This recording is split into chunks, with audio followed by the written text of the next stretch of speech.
১৯৪০ সালের মার্চ মাসে শেরে বাংলা একে ফজলুল হক ভারতের লাহোরে অনুষ্ঠিত মুসলিম লীগের বার্ষিক অধিবেশনে একটি ঐতিহাসিক প্রস্তাব পেশ করেন, যা পরবর্তীকালে লাহোর প্রস্তাব নামে পরিচিতি পায়। প্রস্তাবটির মূল উদ্দেশ্য ছিল ভারতের মুসলিম সংখ্যাগরিষ্ঠ অঞ্চলগুলো নিয়ে একটি আলাদা রাষ্ট্র গঠন করা, যাতে মুসলমানদের সামাজিক, রাজনৈতিক এবং ধর্মীয় অধিকার সুরক্ষিত থাকে।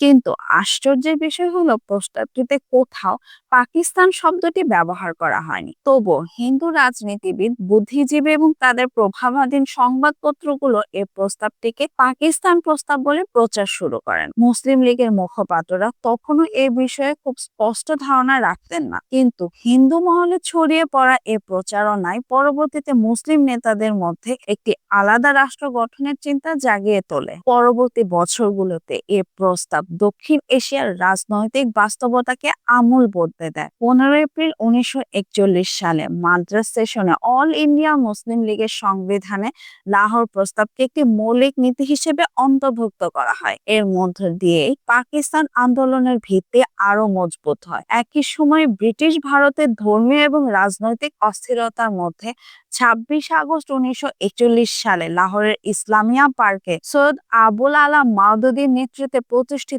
হয় জমিয়াতে ইসলামী হিন্দ, একটি সংগঠন যা পরবর্তী সময়ে পাকিস্তান, ভারত এবং বাংলাদেশ এই তিন রাষ্ট্রের রাজনীতিতে গভীর প্রভাব ফেলে। জামায়াতে ইসলামী ইতিহাসে মোট 4বার নিষিদ্ধ হয়েছে, পাকিস্তান আমলে 2বার 1958 এবং 1964 সালে, আর বাংলাদেশে 2বার 1972 এবং সর্বশেষ 2024 সালে। এই দীর্ঘ নিষেধাজ্ঞার ইতিহাসই প্রমাণ করে দলটি যতবারই রাজনীতিতে টিকে থাকার চেষ্টা করেছে, ততবারই বিতর্কিত এবং মতাদর্শিক সংঘর্ষে জড়িয়ে পড়েছে। আজকের আলোচনায় আমরা জানবো জামায়াতে ইসলামী কিভাবে গঠন করলো, তাদের আদর্শ কি, কেন তারা বিতর্কের কেন্দ্রে এবং ভবিষ্যতে বাংলাদেশের রাজনীতিতে তাদের ভূমিকা কেমন হতে পারে। 1940-এর দশকের শুরুতে ব্রিটিশ ভারতে দুটি মুসলিম সংগঠন প্রভাবশালী ভূমিকা রাখছিল, মুসলিম লীগ এবং জমিয়তে উলামায়ে হিন্দ। মুসলিম লীগ যেখানে পাকিস্তান গঠনের পক্ষে আন্দোলন করছিল, সেখানে জমিয়ত উলামায়ে হিন্দ ভারতের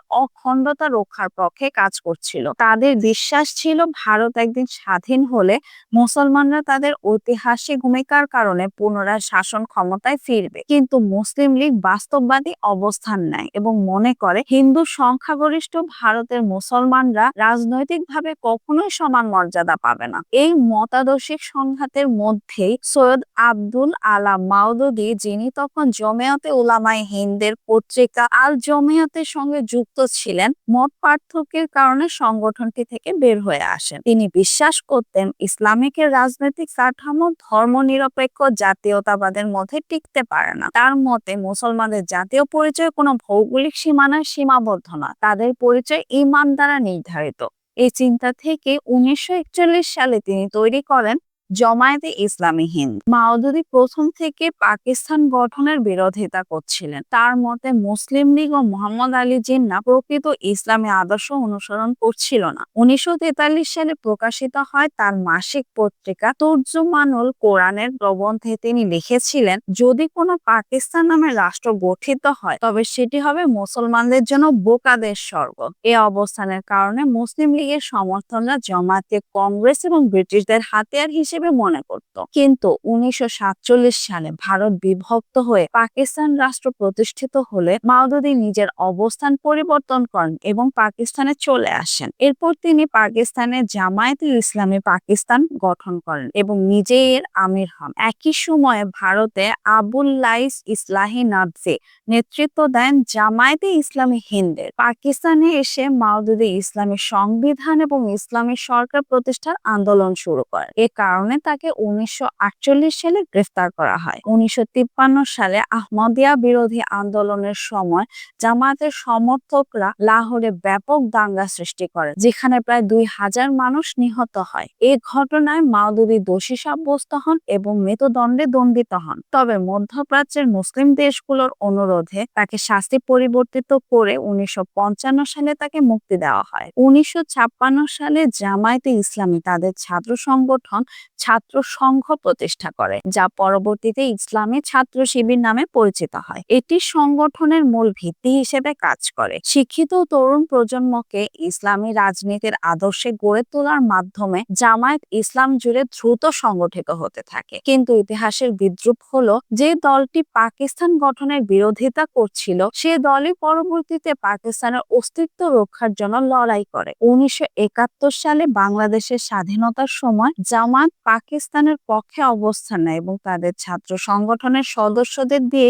রাজাকার, আল-বদর এবং আল-শামস বাহিনী গঠন করা হয়। এই বাহিনীগুলো স্বাধীনতা যুদ্ধের সময় গণহত্যা, নারী নির্যাতন এবং মতিকামী হত্যার অভিযোগে অভিযুক্ত হয়। স্বাধীনতার পর 1972 সালে বাংলাদেশ সরকার জামায়াতকে নিষিদ্ধ ঘোষণা করে। জামায়াত নেতা গোলাম আজম বিদেশে পালিয়ে গিয়ে লন্ডনে পাকিস্তান রেস্টোরেশন কমিটি গঠন করে। 1973 সালে তার বাংলাদেশি নাগরিকত্ব বাতিল হয়, কিন্তু সময়ের পরিক্রমায় তিনিও সেই দেশে ফিরে আসেন যার স্বাধীনতার বিরোধী ছিলেন। 1975 সালের রাজনৈতিক অস্থিরতা, বঙ্গবন্ধু হত্যাকাণ্ড এবং সংবিধানের ধারা 38 বাতিলের ফলে ধর্মভিত্তিক রাজনীতির উপর নিষেধাজ্ঞা উঠে যায়। এই সুযোগে জামায়াত ইসলামী গণতান্ত্রিক লীগ (আইডিএল) নামের একটি রাজনৈতিক প্ল্যাটফর্ম গঠন করে। জিয়াউর রহমানের বহুদলীয় গণতন্ত্র নীতি ইসলামী দলগুলোর জন্য নতুন দরজা খুলে দেয়। 1979 সালের নির্বাচনে জামায়াতকে আইডিএল এর ব্যানারে 6টি আসন জেতে এবং পুনরায় রাজনীতিতে অংশ